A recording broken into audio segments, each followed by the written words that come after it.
నమస్తే, welcome to mirror TV plus. నేను మీ Radha. Right, so ఈరోజు నైట్ ఓజీ సినిమాకి ఇటు తెలంగాణ రాష్ట్ర వ్యాప్తంగా అటు ఆంధ్ర రాష్ట్ర వ్యాప్తంగా మొత్తం 2 తెలుగు రాష్ట్రాల్లో పెద్ద ఎత్తున ప్రీమియర్స్ పడబోతున్నాయి. అయితే ఈ ప్రీమియర్స్కి సంబంధించి బేసిక్గా జియో ఇష్యూ చేయడం కూడా జరిగింది. ఇటు ఆంధ్రప్రదేశ్లో వచ్చేసి జియో ఎట్లేదన్నా కూడా 1000 రూపీస్ టికెట్ ఉంది బేసిక్గా. రైట్, ఇది ఏపీ పరంగా. అండ్ ఇటు తెలంగాణ పరంగా చూసుకున్నట్లయితే జియో ప్రకారంగా 800 టికెట్ ఉంది. నైజాం డిస్ట్రిబ్యూటర్ ఎవరో అందరికీ తెలిసిందే. బేసిక్గా దిల్ రాజు గారు ఈ జియో తీసుకొచ్చిన తర్వాత 800 రూపాయల టికెట్ ఏదైతే ఉందో అది కాస్త అసలు నిజంగానే ఫ్యాన్స్కి అందుబాటు ధరలో ఉందని మీరు అంతా అనుకుంటున్నారా? పోనీ నిజంగా 800 వస్తే సామాన్య ప్రజలు కూడా ఫస్ట్ డే కూడా కాదు, ప్రీమియర్ షో కాబట్టి పెట్టి చూస్తారనే అంచనాలు అందరికీ ఉంటాయి. సో ఇక్కడ ఏం జరుగుతుందంటే థియేటర్స్ విషయానికి వచ్చేసరికి ఈ 800 రూపీస్ విషయం అంటే ఓన్లీ తెలంగాణ పరంగా మాత్రమే నేను ఇక్కడ డిస్కషన్ చేస్తున్నాను. ఈ 800 రూపీస్ ఏదైతే ఉందో థియేటర్స్లో ఎక్కడ కూడా ఆ రేటుకి టికెట్ అమ్ముడు పోవట్లేదు.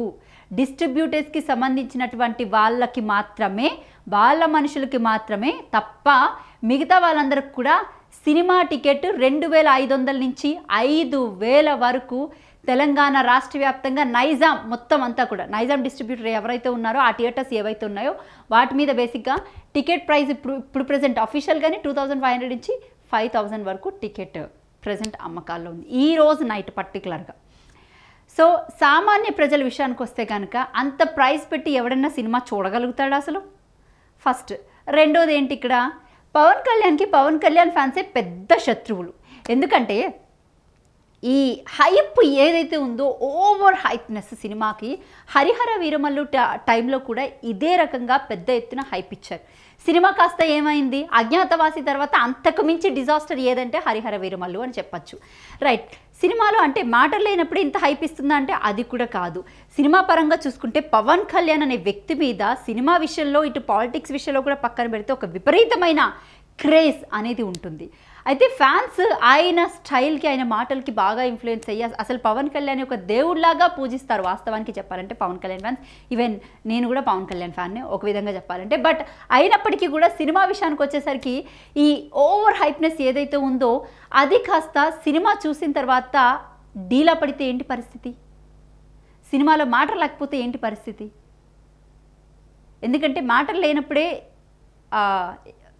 ఈ పబ్లిసిటీ అనేది పీక్స్లో ఉంటుందని చెప్పేసి అని అందరూ అంటారు. రైట్, సో ఈ విషయం కూడా కాసేపు పక్కన పెడదాం. కానీ అయినప్పటికీ ఈ ఫ్యాన్స్ వార్ ఏదైతే ఉందో పవన్ కళ్యాణ్కి నిజంగానే పవన్ కళ్యాణ్ ఫ్యాన్సే పెద్ద శత్రువు.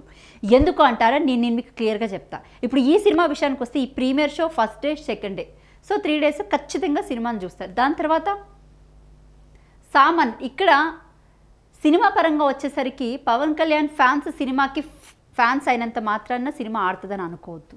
న్యూట్రల్ ఫ్యాన్స్ కూడా చాలా ఇంపార్టెంట్. ఎందుకంటే వాళ్ళు చూస్తేనే సినిమా అనేది హిట్ అవుద్ది కాబట్టి ఇదొకటి. ఇంకొకటి, సినిమాలో కంటెంట్ విషయానికి వచ్చేసరికి హరిహర వీరమల్లు సెకండ్ హాఫ్ నుంచి మొత్తం డివోషనల్ పరంగా తీసుకెళ్తే, సనాతన ధర్మం వైపు తీసుకెళ్తే, ఇటు ఓజీ వచ్చేసి కంప్లీట్గా guns and fights and violence ఇది మాత్రమే ఎక్కువగా కనపడుతుంది. ఇంకొకటి, పవన్ కళ్యాణ్ విషయానికి వచ్చేసరికి ఆయన డిప్యూటీ సీఎం అయ్యుండి కత్తి పట్టుకొని సమాజానికి ఏం మెసేజ్ ఇస్తున్నాడో అర్థం కావట్లేదు.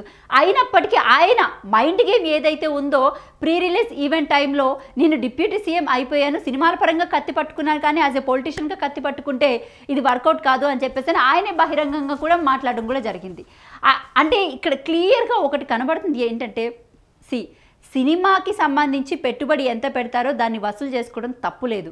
కానీ ఏదైతే ఈ పబ్లిసిటీ విషయానికి వస్తున్నారో అసలు సినిమా మనం తీస్తున్నామంటే సమాజానికి ఏదో ఒక మెసేజ్ ఇవ్వాలి, ఇవ్వకపోతే ఎలాగా? రెండోది, సినిమా పరంగా చూడాలి అంటే సినిమా పరంగా చూడాలి అనుకున్నప్పుడు ఈ టికెట్ హైప్ ఈ మాత్రం పెట్టుకోకూడదు. అండ్ పెట్టుకున్నప్పటికీ కూడా దీన్ని ఈ రేటుకే అమ్మితే ఒక రకంగా ఉంటుంది. బట్ 2500 నుంచి కొన్ని థియేటర్స్లో 3000 బ్లాక్లో, ఇంకొన్ని థియేటర్స్లో 5000. అంటే ఈ మాత్రం ఇంత పెద్ద ఎత్తున టికెట్స్ని అమ్ముతుంటే సామాన్య ప్రజలు అసలు సినిమా ఎందుకు చూస్తారు, ఎలా చూస్తారు? ఇంకా అందరూ ఫస్ట్ డేకి సెకండ్ షోకి లేకపోతే ఏమంటారు ఒక 1 వీక్ తర్వాతే చూద్దామని ఫిక్స్ అవుతారు. సినిమాలో నిజంగానే కంటెంట్ ఉన్నప్పటికీ కూడా ఈ మాత్రం హైప్ పెట్టుకుంటే సామాన్య మధ్యతరగతి ప్రజలు అసలు వెళ్ళగలుగుతారా? డబ్బులుంటేనే వెళ్ళండి, లేకపోతే మిమ్మల్ని ఎవరు చూడమంటాడు, ఈ విధమైన మాటలు కూడా వస్తాయి. ఈ విధమైన మాటలు వచ్చినప్పుడు మరి వాళ్ళంతా ఫ్యాన్స్, అందులో చాలామంది పేదవాళ్ళు ఉంటారు, మధ్యతరగతి కుటుంబానికి సంబంధించిన వాళ్ళు ఉంటారు. మరి వాళ్ళ పరిస్థితి ఏంటి? ఇంత కాస్ట్ పెట్టుకుంటే. అండ్ బేసిక్గా ఇంకొక పర్టికులర్ విషయానికి వస్తే కనుక ఈ వ్యవహారం ఏదైతే ఉందో బేసిక్గా అందరికీ తెలిసే నడుస్తుంది. వాస్తవంగా చెప్పాలంటే నేనే నా ఫ్రెండ్కి కాల్ చేసి అడిగా టికెట్స్ ఉన్నాయా అని చెప్పేసి. ఒక థియేటర్ ఫర్ ఎగ్జాంపుల్ దగ్గరలో ఒక థియేటర్ ఉంది, ఆ థియేటర్ వాళ్ళకి ఫోన్ చేస్తేనే టికెట్ ధర వచ్చేసి 2500 ఉంది అని డైరెక్ట్గా థియేటర్ మేనేజ్మెంటే చెప్తుంది నాకు. జీవో ఇచ్చిన దాని ప్రకారం 800 ఉంటే 2500కి ఎందుకు అమ్ముతున్నారు tickets? And Pawan Kalyan fans విషయానికి వస్తే ఏదైనా కొంచెం ఉన్నది ఉన్నట్టు మాట్లాడుతుంటే వెంటనే తిరగబడతారే మరి ప్రజల మీద, వెంటనే వాళ్ళని ఒక శత్రువుల్లాగా చూస్తారే. మరి బేసిక్గా వీటన్నిటి మీద కూడా మీరు ఇది చేయాలి కదా. మీరు హైప్ ఇస్తున్నారు పవన్ కళ్యాణ్కి, మీరు నెక్స్ట్ లెవెల్ హైప్ ఇస్తున్నారు, అది తప్పే కాదు. కానీ సామాన్య మధ్యతరగతి కుటుంబాలు కూడా చూడాల్సిందే, ఎందుకంటే వాళ్ళకు కూడా ఎంటర్టైన్మెంట్ అనేది చాలా ఇంపార్టెంట్. మీరు ఒక్కరే సినిమా చూస్తే సరిపోదు కదా, మీరు హిట్ చేస్తే సినిమా హిట్ అయిపోదు. మరి అలా అయితే హరిహర వీరమల్లు చాలా పెద్ద ఎత్తున హిట్ అవ్వాలి. సో ఇక్కడ బేసిక్గా సినిమా అనేది న్యూట్రల్ ఆడియన్స్ని క్యాస్ట్ చేస్తేనే సినిమా అనేది ఎప్పుడు కూడా హిట్ టాక్ అనేది వస్తుంది.